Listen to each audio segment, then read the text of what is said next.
Hello everyone, welcome to another evening of frank conversation here on Hard Copy.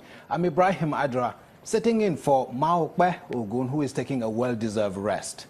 Tonight, let's steer the conversation towards the seeming intractable farmers and herders conflict. It is one of the many security challenges facing Nigerians and has compelled communities and governments at various levels to take different measures in an attempt to solve the crisis. My guest tonight is Baba Usman Gelzarma, the National Secretary of the Miyetti Allah Cattle Breeders Association of Nigeria, MACBA. Baba Gelzarma, welcome to Hard Copy. Thank you very much. You've had to discuss this issue with my colleague Maokbe Ogun in time past. Now let's try to review events since then, especially in view of recent developments in Benue State. I'd like you to take a look at this. This law is done in good faith. It's not done with the intention of chasing any of our members out of Benue. The law has recognized our members as indigents. It has recognized the flights of the pastoralists in the state. So it's now left for us and the government of Benue State to put our heads together and see to the effective implementation of this law without causing a problem to either the farmer or the pastoralists in the state. As a listening governor and as someone who is in touch with the grassroots, I have no option than to do the desire of my people. So the law will be implemented. But I can assure you that we are all human beings. And we know the challenges that the herdsmen will face in the course of implementing this law. It will be given a human face so that all of us have a win-win. But the law must take its course. Now that is an affirmation that the open grazing prohibition law in Benue State will come into force on November 1. This is coming after an initial resistance. What happened there? You see, Ibrahim, this is an outcome of a large stakeholders meeting we had with the governor.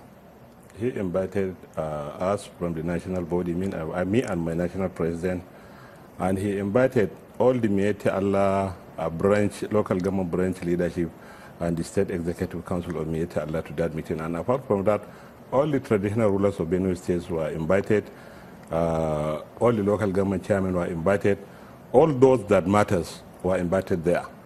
So we met there. The governor briefed us on what he wanted to do about this law. He wanted to implement the law. That is why he invited us. He told us quite a number of things there. He said this law is not targeted against our members. He said this law has recognized our members as indigents. He also said our members will be confined to free areas to be grazing their cows. He said whoever among our members is interested in venturing into ranching, the government will support him. So he said all these things. You heard him saying it's a win-win situation. You heard him saying the law will be given human face. So, well, we said, if this is so, then let's try to see the human face that the law has. We want to pace the law. We want to see the law face to face and see whether the face of the law is human or scaring. If it is not human, then we'll definitely go to the next stage of our approach. We have so many approaches in Miyetti Allah. Miyetti Allah has different approach from the other associations. Some are taking the radical way. Well, that is their own association. That is the way they look at things. But we, in Miyetti Allah, we don't go to extremes immediately. We have to study and see things. We have to explore all peaceful means through dialogue and see if corrections can be made so that we will have peace in that state. After all, why are laws made? Laws are made to create peace and harmony in each and every society. And who is responsible to make laws in the states? We know we are civilized. We know there are the state houses of assemblies. They are the body charged with the responsibility of making laws in the state. whether this law, anti-open grazing law, has followed due process or not, whether it is good for us or not, it has now been passed into law and accepted by the Benue state government. That makes it a law constitutionally. We know it. Can we sit and ask our members to resist the law? No. We have had enough of this name smearing. So we will not allow our members to resist the law, but we have so many approaches of challenging the law. A certain faction of the Miyetti Allah Kautal Hore is taking the other way.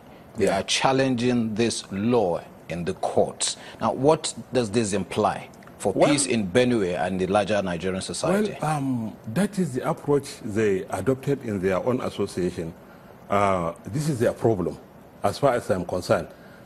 We from Miyetti Allah, we also have our approaches on this issue. First of all, we have to explore all the peaceful means of solving these problems, if that can be possible. The statement you saw on television, I made it because I took the governor by his words. He appears to be a gentleman. He wants to bring peace in his state. He is not chasing our members away. He is recognizing the rights and privileges of our members in that state. What are we looking for after all? These are the things that we are looking for. But, and we also know that the body constitutionally charged with the responsibility of making laws in a particular state is the state House of Assembly. They have done that, whether right or wrong. What are we supposed to do? We have to support the implementation of that law. But that did not stop us from Miyetti Allah or any other association from challenging the law. We also have our ways of challenging the law.